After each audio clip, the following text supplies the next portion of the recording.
Good afternoon. This is Dave Davidson from the Florida Healthcare Law Firm.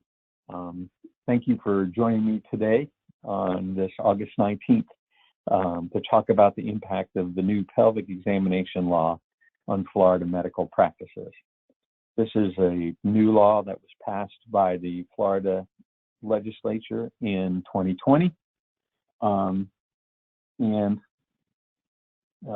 has not gotten the airplay that I think it should have. I think there's a lot that a lot of practices and a lot of areas within healthcare are not aware of this law, and they should be, because it could have a significant impact on them, on the practices. So because of those consequences and because of the repercussions on not following the law are significant enough. I think it warrants some discussion. So let's talk basically about the law. What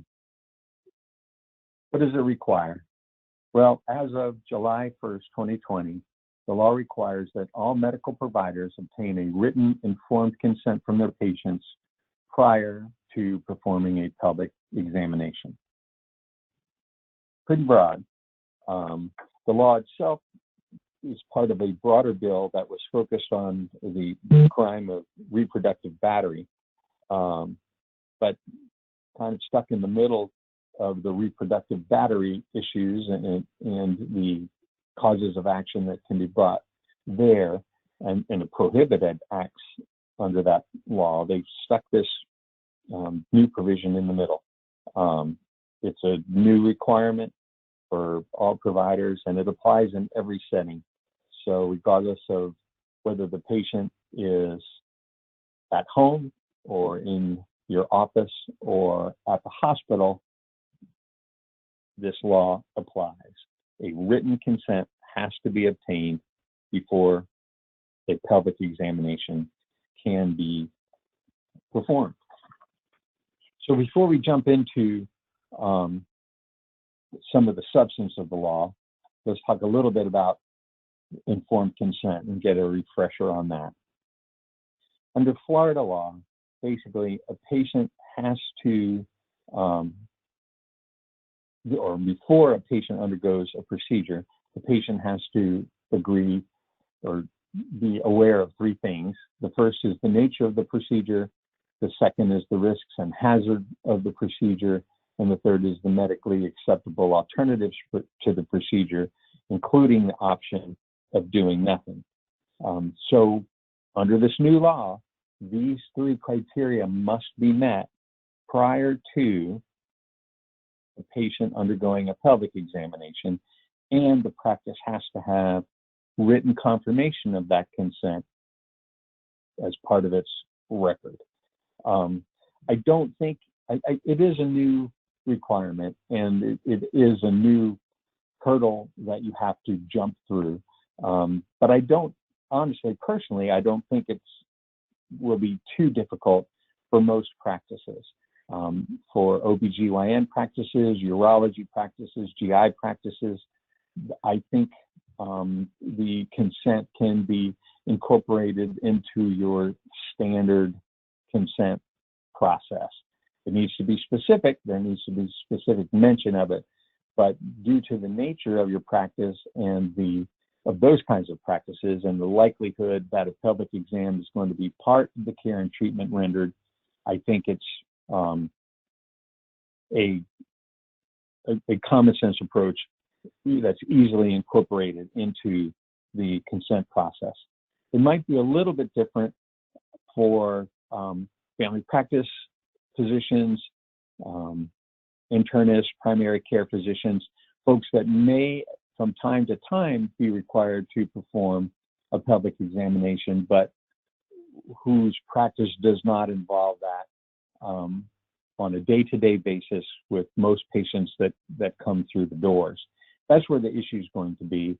It's quite possible, if you go into your family practice doctor because you have a sore throat and they ask you to sign a consent to undergo a pelvic examination, that may raise some red flags as well. So I'm not sure it's going to be as easily incorporated into the standard consenting process in a family medicine office. Yet it has to be done. So if a patient does come in with a complaint that's going to necessitate a pelvic exam, you will need to have that consent ready to go. Probably more on a case-by-case basis, but it is a requirement. And so those practices where it's a little less common will still be ready, need to be obtain the consent. So that's pretty broad and pretty basic, a basic refresher on informed consent. So let's go and talk a little bit about who the new law applies to. Well, this is one of the very broad areas of the law. Pretty much applies to everybody in healthcare.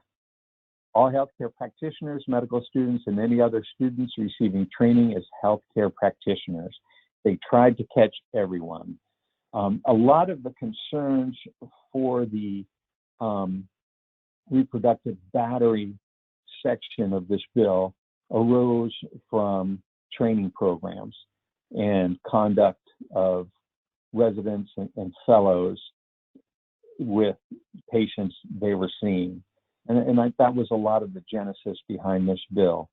So it is intentionally broad to catch everyone and whoever and wherever they are. So it has a broad application to anyone in healthcare. Again, something that needs to be kept in mind in practices where a pelvic exam may not be done on a day-to-day basis. So we've got a basic requirement. We have a very broad application of it, and we also have a very broad definition of what pelvic examination is. The language there is the actual statutory language, and as you can see, it's extremely broad. Basically, anything on a patient's torso below the waist, whether it's an internal exam and external exam, falls under the definition of pelvic exam. So if you find yourself in a practice where you're going to be performing an external or internal exam involving any of these organs, you need to get the written informed consent before the examination can apply. Extremely broad, and intentionally so. But this law actually started out being very narrow. The concern, like I said, was really the reproductive battery issues, and it started out very narrow. But as deliberations went on with the legislature, they realized that this was an area of potential abuse and possible examinations without consent. And so this kind of collateral issue was added to the bill.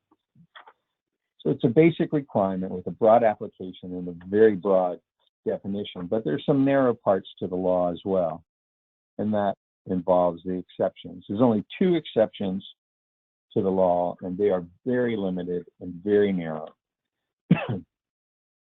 The first is pursuant to a court order in order to collect evidence.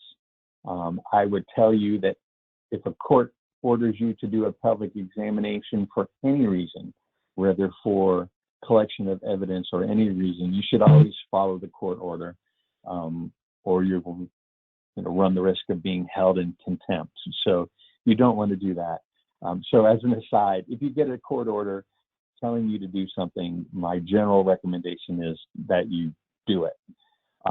However, the statute limits the court order's applicability for the pelvic exam in order to collect evidence. So in response to a report of a crime, there can be a court order for a pelvic examination. And in those cases, you don't need the written consent, and you can proceed pursuant to the court order. The second exception is if, in case of an emergency, immediately necessary. So either circumstances that are urgent or emergent, the provider can perform a pelvic examination without first obtaining the written consent for the exam.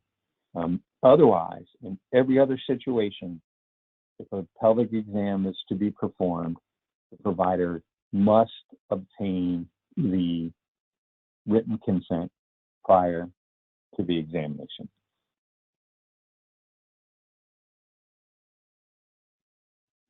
There's pretty simple public policy behind the law. In other words, why did they pass it? Like I said, there were these concerns about reproductive battery and things that, bad actors performing in vitro fertilizations that necessitated the legislature stepping in here and expanding the scope of the law to the pelvic exams. Now, the reproductive battery issues are outside of today's scope, so we won't go into them because those are fairly clear in the statute, and honestly, it codifies a crime, but it's nothing that was felt to be acceptable in the past as far as the crime of reproductive battery goes. But we're focusing today on the pelvic exam because that really, the written consent thing is something new that providers need to be aware of. So there were the broader concerns there, but there was also concerns about patient autonomy. I think there was some testimony and hearsay, some direct testimony, some hearsay testimony of patients who were a little bit surprised that their physician was performing a pelvic examination. And obviously, due to the sensitive nature of the examination and the fact that some of these patients were under some level of sedation, there were extreme concerns about the possibility of abuse going on by these, few bad actors. So in order to protect patient autonomy and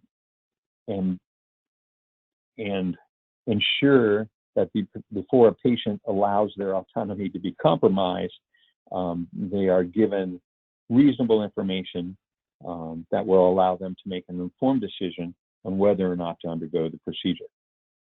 Definitely protective of the patient. Requires the physician to go through those steps and meet those three criteria before performing the examination. I think that's pretty basic. I think it's honestly commendable. And even though it may add a new bump in the road to your daily practice, I think it's worthwhile.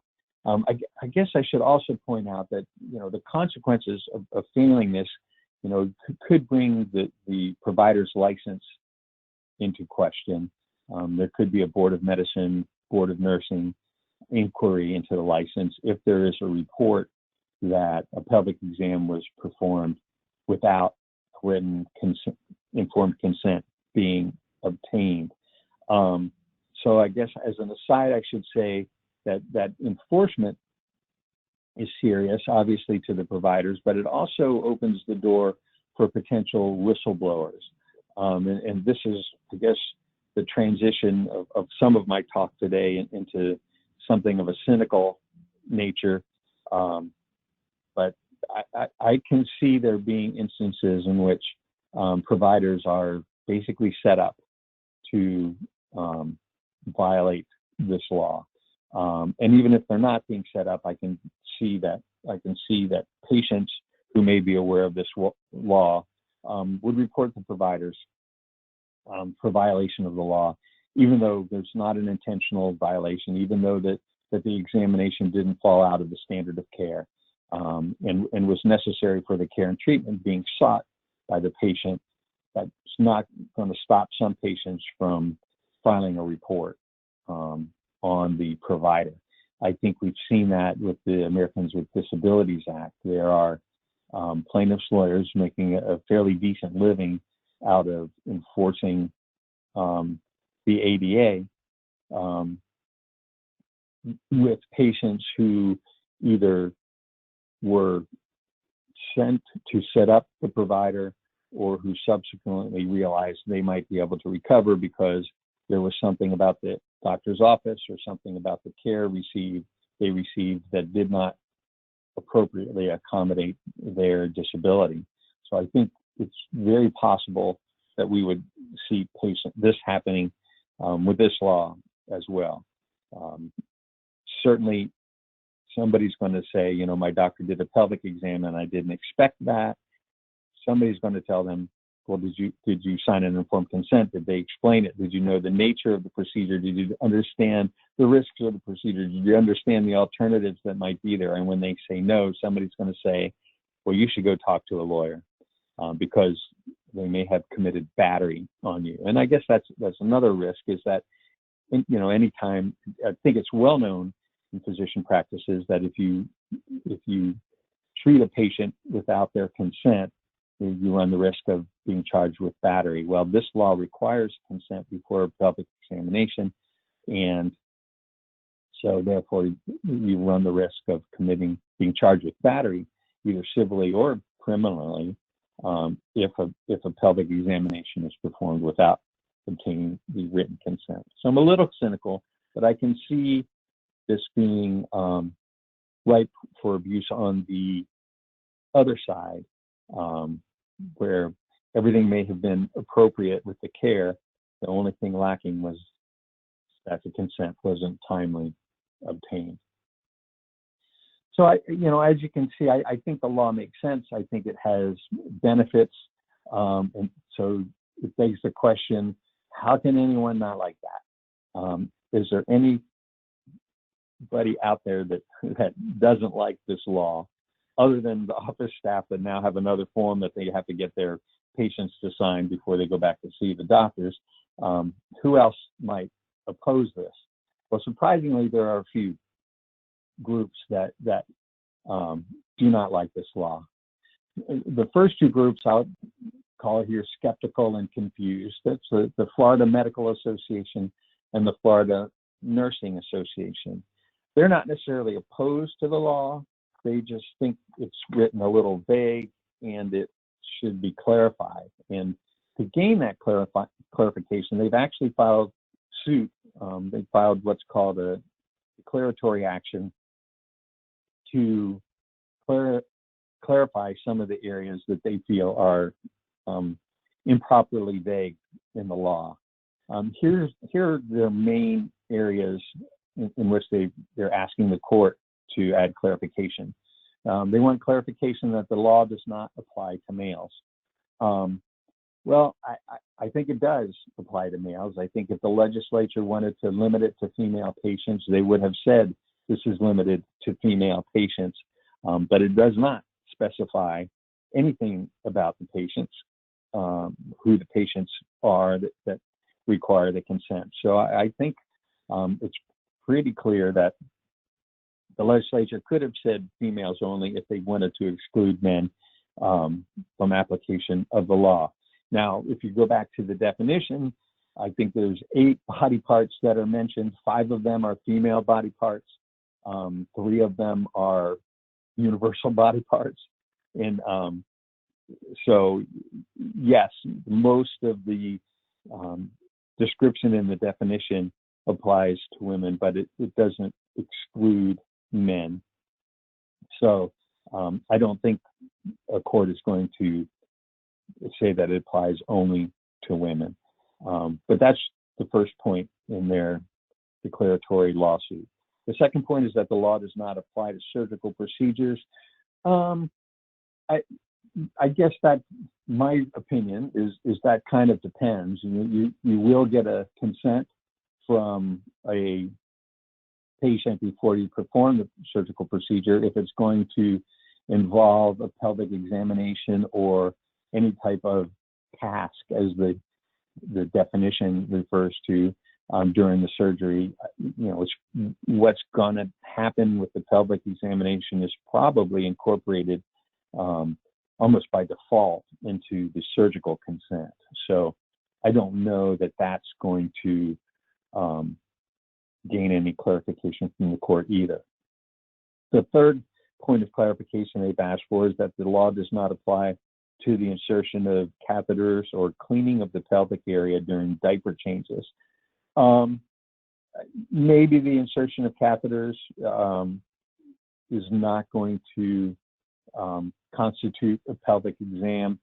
I don't know. The court may clarify that. Again, there's probably a consent somewhere in regard to the care that's necessitated the catheter that may already address it. So it may not be that big a deal with the catheters.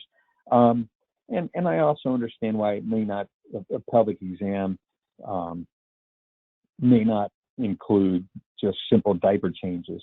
But if the diaper change involves a rash, then and a further examination is required, it may lead to a pelvic exam. So simple change of the diaper and cleansing during a diaper change may not constitute a pelvic exam. But if anything is discovered during the diaper change that warrants an exam, the written informed consent is going to have to be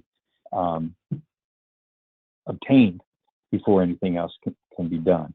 I think that's kind of a common sense analysis. Maybe I'm wrong, but I see those points being fairly clear.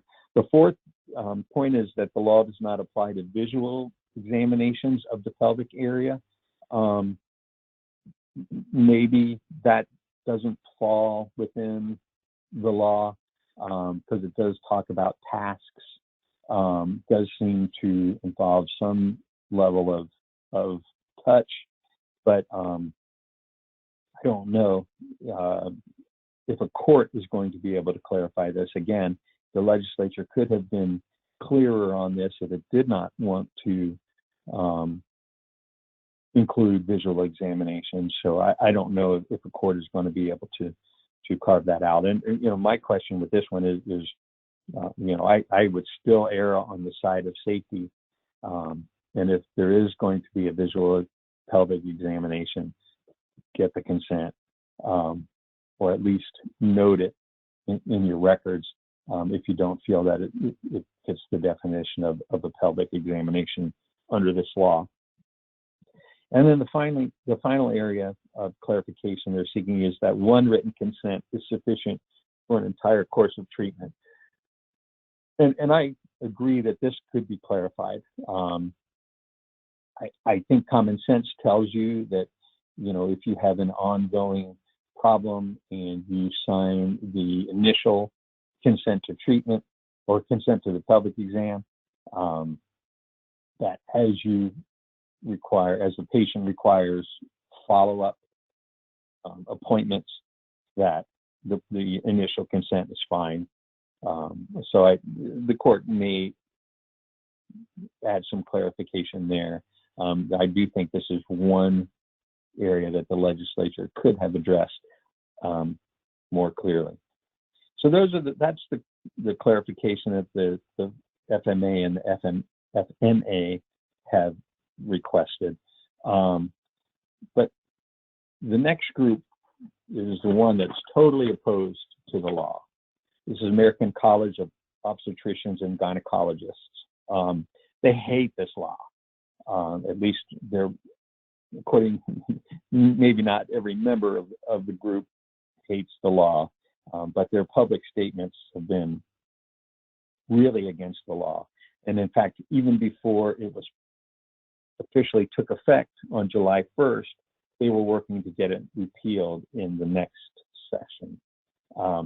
I'm not sure how successful they'll be on that. I think it's I don't know if legislators are going to want to be known as the ones that didn't think patients should consent before they received a pelvic examination. So I don't know how successful they'll be. There may be clarification in the next session, but I will honestly be surprised if this is repealed, if they really dislike the law. The reasons are, number one, that this is a common medically appropriate procedure. I don't have an argument with that. That's true. But, an appendectomy is a common medically appropriate procedure as well. And the patients are going to have to sign a consent before they undergo that procedure as well. So I don't know if that's enough to warrant opposition to the law. And like I said, especially with the OBGYN physicians, it should be easily incorporated into the consent process. But no argument that it's a common medically appropriate procedure. But then they call it the requirement to get informed consent is a gross intrusion in the patient-physician relationship. I'm not sure I agree with that. I think this actually protects the patient-physician relationship. I think it mandates that there be communication between the physician and the patient prior to the examination. And I think the more you communicate with your patients about what you're doing, the better off you'll be. So I don't think this intrudes into the patient-physician relationship. They also say that it's burdensome and strikes at patient autonomy. Again, as we discussed before, I'm not sure I agree with that either. There is a burden in that a new consent is going to have to be obtained. But I think, like we said, I don't think it's overly burdensome to require that. And I don't think it strikes at patient autonomy. I think it protects patient autonomy because the patient or the basic of patient autonomy is that the patient is independent, has a right of privacy, and has the right to determine what they do and what is done to their own bodies. So this, to me, bolsters patient autonomy. And they say, finally, that it holds women's health care to a different standard than other care. I don't know that I agree with that either. As we discussed, I think it applies to men equally as to women, and I think it's a protection based on reports of crime and inappropriate behavior that the legislature felt warranted. But they are, it's my understanding, they are actively trying to have the law repealed. I don't see that happening. Maybe as their members, adapt to the new requirement, they'll discover that it's not as bad as they'd anticipated. So where are we now? Well, the law applies as written. If the patient, absent a court order or an emergent situation, if a patient is going to undergo a pelvic examination, the provider has to get written informed consent from the patient prior to performing the exam. So that applies now. There is clarification being requested from courts, and if anything comes down from the courts that provides that clarification, we will certainly update you through our newsletter and our website. But they're pending, but there's nothing that's been decided yet. And there are also efforts to repeal the law, but right now, the law applies as written. So no matter what area of medicine you're in, who your patients are, where you're seeing them, if you're going to perform a pelvic examination, you must have written informed consent from the patient signed before you can proceed. that is my blurb on the new law, with a little more editorial points than I usually have in my presentations. But this is a new law. It's a little bit surprisingly controversial, but it's something that every provider needs to be aware of in order to avoid litigation and licensure actions. With that, if anyone has a question, I'd be happy to answer it. I think there's a question box there in the margin for you. Of course, if you have questions subsequently, or if you want to reach out to me independently on your own, that's fine. My contact information is up on the screen. So is that a question? How can I get a copy of the PowerPoint? I don't know. No, you can absolutely shoot me an email with your contact information, and I can get that to you. So thank you again for joining me. I appreciate your time here. I will leave this screen up for a little bit so you can collect the information off it. And I look forward to speaking to you again. Have a great day. Bye.